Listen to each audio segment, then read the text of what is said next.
Rivaalide tülid Iraanis puhkevad taas, kui Ameerika Ühendriikide lennukikandja naaseb lahe piirkonda ning ühtsuse kõnede varjus peituv võimuvõitlus tuleb avalikult meediasse.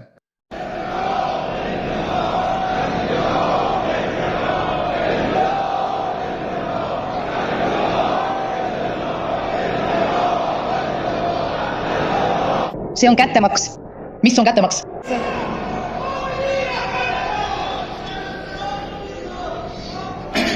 Miks meie rahvas väljendab seda suurt hüüdu? Rahvas tahab end kaitsta ja iseennast hoida. Kui te ütlete, et me peame selliseid õigusi nõudma, peame me oma kurbuse vabaks laskma.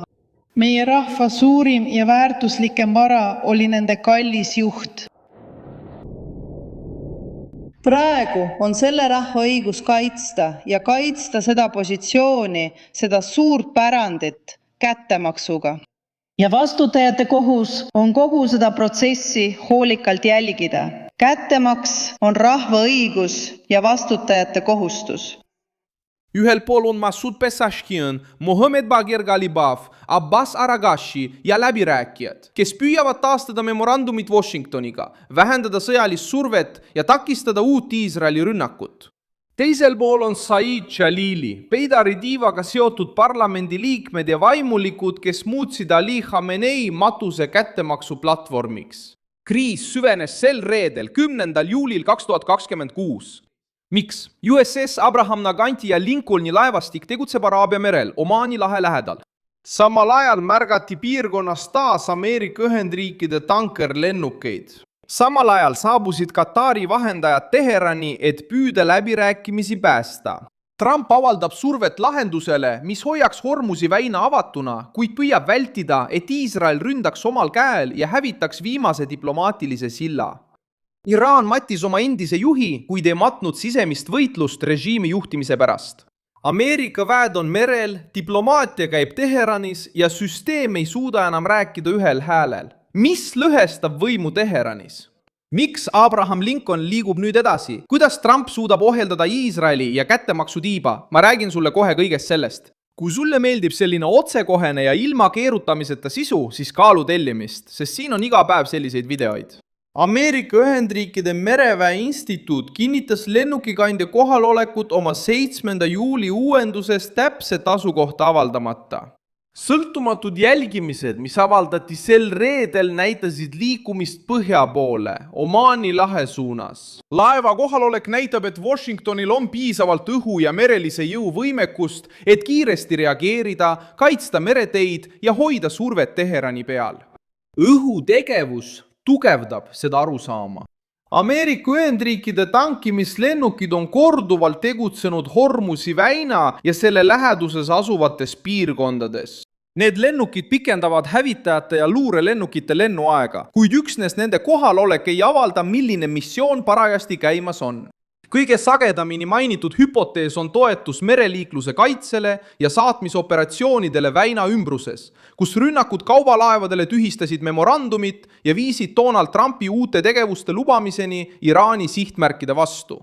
Suurim plahvatus praegu, see on poliitiline. 17. juunil allkirjastatud memorandum avas selge vaidluse nende vahel, kes on valmis läbirääkimisi pidama ja nende vahel, kes nõuavad kättemaksu. Pezeshkian ja Ghalibaf puldavad dialoogi, sest režiim vajab sanktsioonide leevendamist, taastama tulud ja takistama uute rünnakute seeriat. Peidari diiva liikmed süüdistavad neid kahte selles, et nad suruvad peale kokkulepet, mis on vastuolus Ali Khamenei pärandiga. Mõned nimetasid isegi memorandumit endise juhi positsiooni vastaseks riigipöördeks. See tüli ei käi demokraatia või iraanlaste vabaduse üle. See on vaidlus selle üle, milline meetod säilitab paremini islami vabariiki, kas taanduda, et ellu jääda, või rünnata, et püüda taastada kaotatud hirmu. Said Jalili suurendas survet pärast tseremooniat Mashhadis. Kõrgeima juhi esindaja kõrgeimas riiklikus julgeolekunõukogus kinnitas, et Ali Khamenei surma eest kättemaks on rahva õigus ja võimude kohustus. Esindaja Galileo on üks tugevamaid vastaseid USA-le tehtavatele järeleandmistele ning Pezeshkini ja Ghalibafi vana rivaal. Tema kõne polnud ainult mälestuskõne. See oli otsene löök läbirääkijatele, sest ta peab iga tavanemist reetmiseks endise juhtkonna vastu. Ka saadik Ali Kesrian püüdis läbirääkimisi kättemaksust lahus hoida. Ta väitis, et memorandum ei lõpeta nõudmist Khamenei surma eest ning et matuste ajal toimunud meeleavaldused näitasid survet kättemaksuks. See sõnastus on läbirääkijate jaoks ohtlik. See võimaldab radikaalsel tiival ajutised kõnelused vastu võtta ja samal ajal hoida avatuna uute rünnakute õigustamise. See muudab iga kokkuleppe hapraks vaherahuks, mis sõltub lõhestunud režiimist ja uuest juhist, kes pole veel rahva ette ilmunud. Ali Khamenei mai și Imam Reza pühamuse Mashhadis pärast nädal aega kestnud tseremoniaid Iraanis ja Iraagis. Realizadas no Irán ja no Iraak. Austused jätkusid isegi pärast uusi pommitamisi ning radikaalsed rühmitused kasutasid neid üleskutseteks kättemaksule Trumpi ja Benjamin Netanyahu vastu.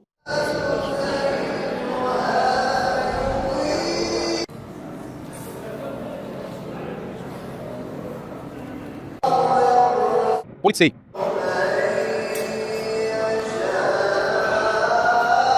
Mojtaba Khamenei, kes valiti järglaseks, jäi endiselt puuduma. See puudumine suurendab Jalili revolutsioonilise kaardiväe komandööride ja usuliste rühmituste mõju, kes püüavad uue juhtkonna nimel sõna võtta.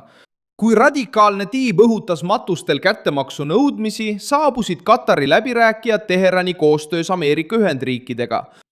Katar, Pakistan, Türgi, Egiptus ja Saudi Araabia osalesid kontaktides, et takistada sõja edasist laienemist. Washingtoni prioriteet on avada ja stabiliseerida meretee ilma, et Iraanile antaks ainuõigus otsustada, kes läbi pääseb ja kui palju maksab. Trump püüab samuti Iisraeli ohjeldada. Iisraeli ametnikel omistatud teadete kohaselt on Ameerika Ühendriikide valitsus praegu vastu uuele Iisraeli sõjalisele aktsioonile. See seisukoht on kooskõlas presidendi varasemate otsustega, kes on juba palunud Netanyahul hoiduda vastu löökidest, mis võiksid läbirääkimised hävitada. Netanyahu tunnistas avalikult, et Iraani küsimuses esineb aeg-ajalt erimeelsusi, kuigi ta ütles, et mõlemad valitsused on suuremates küsimustes endiselt ühel meelel.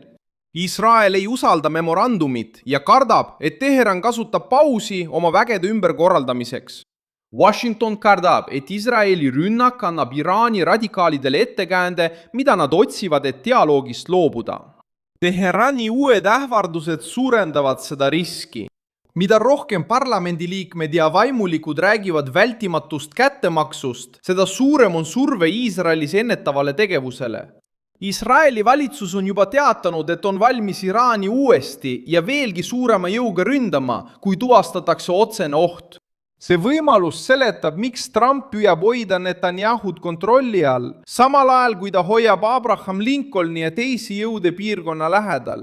Diplomatia ilma jõuta jäetaks Teheranis tähelepanuta. Jõud ilma kontrollita võib viia sõja kõige ohtlikumasse punkti tagasi.